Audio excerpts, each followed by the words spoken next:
Hi, I'm Tom Woods, and you're listening to the Libertarian Christian Podcast. Welcome to the show that gets Christians thinking about faith and politics. Get ready to challenge the status quo, expand your imagination, and tackle controversy head on. Let's stand together at the intersection of faith and freedom. It's time for the Libertarian Christian Podcast. Welcome back to another episode of the Libertarian Christian Podcast, a project of the Libertarian Christian Institute. I'm Norman Horn, the founder and president of LCI, and with me today to discuss yet again a chapter of Faith-Seeking Freedom, Libertarian Christian Answers to Tough Questions, is Dick Clark, one of our co-authors of the book. Dick, welcome back to the show. Thanks for having me aboard. Awesome. Well, as many of you know, Dick and I have been buddies for about 15 years, and so that's part of the reason why, after spending so much time talking about liberty with this fine fella, we brought him on to co-author this book with us. And now, if you're unaware, Dick is an attorney in the state of Nebraska and is just a really, really smart guy that, again, I've known for a long time. And so today we are here to talk about Chapter 12.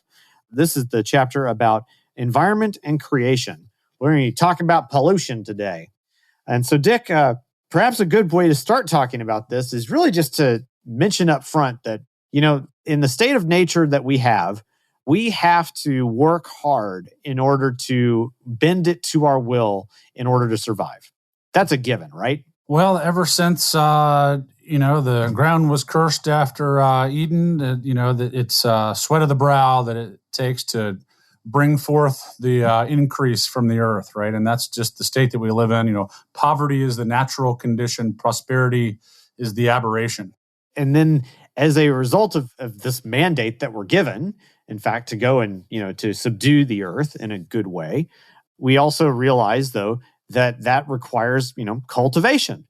And in fact, this, even if we take the Garden of Eden as even part metaphor as well, which is that a garden requires this kind of care and cultivation and work in order to make it happen. So on some level, we are to readily admit from the outset that if we move about this world and just destroy it wantonly, then we're doing something that is profoundly anti-Christian in many respects, right? I think that's right. I think that, waste is an ungrateful act, right? Squandering something that you've received as an inheritance shows you don't value it very much, right? Yeah. And in consequence that maybe you don't think much of the gift giver. Yeah, and so I want to be really, really clear about this. I think there's some almost technical terminology one could bring to bear into some of this because, waste is a bit of a tricky word, but squandering, profligacy, destruction, those are things that we are distinctly to avoid. Inevitably, there is inefficiency in the world of production. That's a given because of just, the laws of thermodynamics are against us here, right? The first law itself is that, you can't just create energy out of thin air. And in fact, whenever you're transferring it into different forms, and which in part means whenever you're moving matter into different configurations, there is going to be inefficiency and a loss of energy and a loss of, and that could be considered waste on some level. But I do want us to be cognizant that what we're describing here is not just the concept of, being inefficient is immoral or something, but rather the notion that when we're being profligate with what is around us, that's where I think there begins to be a problem. Now, if indeed then we are to be industrious in our use of the earth, and we are to use it and cultivate it in order to sustain our lives and to create prosperity around us, that's an inherently good thing. And so the creation of CO2, for instance, is not something that is immoral, but something that is, in fact, a good thing. But here's the kind of funny thing about it. When we start talking about pollution and the desecration of the earth and destruction and whatnot, and we begin to operate under the assumption that the only way that we're going to fix problems that are associated with pollution and whatnot is to appeal to a government, a state, a group that monopolizes violence, I think we end up with some really contradictory or some conclusions that end up running rather counter to our desires in the first place if we take what we've said prior as being the kind of fundamental premises of our operations. Yeah, and the fact is that the more we understand what's mine and what's somebody else's, the better we can respect the rights of others. And by the way, the better we can avoid the sorts of, well, we'd probably characterize as misuse, right? Or a misallocation of these wonderful natural resources that God has blessed us with. And the fact is that governments do a really poor job at managing those scarce resources. And so the fact is, some people will make bad decisions. Some people will intentionally be good stewards. Others are going to be, spendthrifts, right? And are going to be like the prodigal son who uses up all of the intergenerational capital that he's inherited and is just trying to get hired as, wage laborer rather than having to just be totally, destitute. And, that's the consequence of wasting capital and misallocating, misappropriating resources. And it's markets and it's private ownership that encourage good stewardship, right? And exactly. The fact is, we're all familiar with this idea of a tragedy of the commons.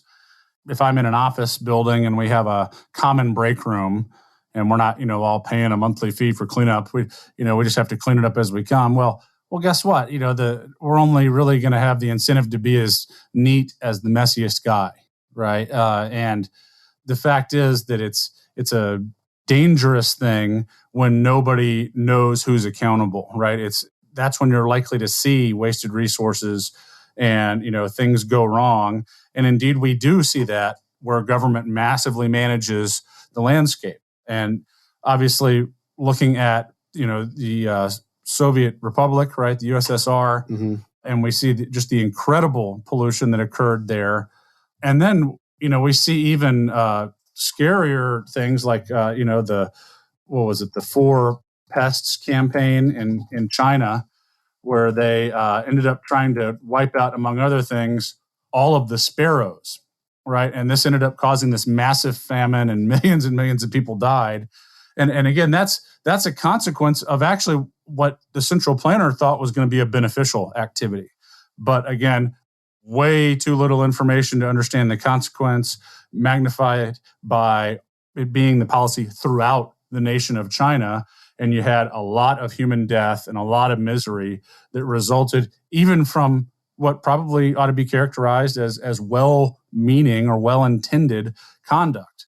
And, the problem is central planners, think of a forest fire, right? If every little parcel is managed independently by owners, well, you might have a few responsible owners here and there, but it's just going to be a few patches out of the quilt, right? And most of it, you'd think people are going to preserve their valuable resources that they own. But when we see government manage it all, in one big chunk, that's where you have the huge, fires that burn tens of thousands of square miles and all this stuff, because it's just this, monolithic approach to managing things. And so, you aim big and you miss big, and there's just these dire consequences for all of society because we're all on that ship that's just tipped over, right? And so that's the scary part of central planning, because, if we just have property owners who are held to account for their own consequences of their conduct, but those consequences really don't reach much further than their stuff, well, that's where people know the most, and it's also where others are harmed the least. And that's why, as libertarians, just on a moral level, we say, look, this central planning thing, it's not just an efficiency problem. It's about people not having their lives ruined by others imposing a bad plan on them, right? It's not just about the injustice. It's also about the fact that, central planning and the command economy happens to be not very good at satisfying the wants of human beings compared to what they could do in the market. And in addition to, as you're kind of alluded to, the more that these states get involved, the more we find that, well, they're actually some of the worst polluters out there. And it's because of that kind of tragedy of the commons problem. Well, and I think we mentioned in the book that, the U.S. military is one of the largest, if not the largest, institutional consumer of hydrocarbons and therefore producer of CO2 in the atmosphere than any other, institution in the world. In fact, if the U.S. military was its own country, it would produce more atmospheric CO2 than all but 46 member nations of the UN, right? And so that's just one bureaucratic institution, a very large one, but one within the United States federal government. And there's lots more. And of course, there's all sorts of wasteful decision making that comes from politics being at the base of a decision rather than market incentives. And there's wonderful reading that we can do, I think, by what Thomas DiLorenzo wrote about the second transcontinental railroad and the fact that its route was determined really by strictly market considerations, whereas the first transcontinental railroad was sort of a monument to graft, right? And you'd build so many miles out of the way, under some pretense because some landowner that was going to be enriched by being on the route paid you to, right? Or promised you some benefit for doing that. And so as a result, very little of the first transcontinental route, or a lot less of it anyway, is in operation than the second one where the market really plotted the course. And, just think of how much wasted effort and wasted resources went into building a route to the proverbial bridge to nowhere, right? And that's what governments do because that's the way that bureaucrats are incentivized. And, you can talk to a military guy and probably hear a story about how he knows some guys who got detailed at the end of the calendar year to go burn off the extra ammo at the shooting range because they didn't want to get, allocated less ammo in the next year. And so they had to go make sure they used up everything they got and that's just, it's like, throwing gold over the side of the ship into the bottom of the ocean, right? You're just destroying wealth at that point. But it's because of the perverse incentives that are presented to bureaucrats by the institutions that they inhabit. And of course, Mises wrote his short book, Bureaucracy, on this problem, the problem of the perverse incentives that bureaucracies present as compared to the beneficial incentives that markets put in front of people. Yeah. And you brought up, just carbon production. We've alluded to this multiple times already. Mm-hmm. And that kind of just brings up this question of what about climate change? How does something like the climate, which is presumably something that is global in nature, it affects everybody. Well, how is that something that can be affected, if that's indeed happening, through markets? Is there something that can happen there that makes that can be improved there? Well, the fact is that a lot of people are paying attention to this issue, and a lot of them have very strong beliefs on it, and a lot of them are willing to spend money to address the problem. And so that's typically most of the ingredients that we would want to see to predict that, hey, there's going to be some market-generated solution. And so, we've seen some things, like carbon trade-offs and so on, or even right now here in Nebraska, for example, they're developing, these injection wells to inject CO2 that's been captured, into the ground so that it doesn't end up in the atmosphere. And so, it happens that there is a whole lot of interest in doing that because a lot of the big companies that are thinking about planning a data center here or, a call center there want that sort of thing. And that they'll negotiate for those sorts of things being available as part of an economic development package. Now, that's in the world of mixed economy and government trying to pick winners and losers in the marketplace. But the fact is there's pretty big actors in the private sector that throw their weight around to get these concessions when they're going to move into some local area that, hey, we want so much percentage of our, power capacity to be produced by what we characterize as renewable sources or, right. Things along those lines. So, where there's a demand for it, there's going to be people trying to satisfy that demand. Now, you mentioned the sort of global problem and how we can try to address that. And I think that's fair, but, let's think about the local problem too, right? Because the real obvious, everybody agrees on it, sort of pollution that's problematic is where, I poison my neighbor's well and his cattle die, or, his kids get cancer, or, somehow I've diminished the usefulness of his land. And there we can much more readily dissect the problem, analyze the problem in terms of just property rights. Yeah. And Rothbard, of course, wrote a wonderful essay on law, property rights, and air pollution that I would point people toward for a sort of framework for analyzing these sorts of problems. But it's really just a problem of trespass, and if I fire a bunch of bullets from my back porch and they all land on my neighbor's, kitchen counter, it's pretty clear that I've committed a trespass. Now, that's a little more dramatic than if I just, run some smokestacks that push, nasty pollutants over on his property and soot and so on, and discolors his barn, and the kids get sick and one of them's got the crazy eye because of it and all that. Like that's a little more subtle, but I mean it's still a trespass. It's a trespass, and we understand how those sorts of things can be actionable. And frankly, we're better situated now than ever in history to trace the sources of those sorts of chemical trespass, if you will. And I think that that's what markets would do an even better job of if we let them, right? Is hold people to account for their decisions that violate the rights of others. And by the way, that's a lot more rigorous standard than the pie in the sky. Hey, let's just reduce emissions by 30%. Yeah, what's the optimal parts per million of carbon dioxide in the atmosphere, says some guy, right? I mean, that's a much harder thing to answer with any rigor.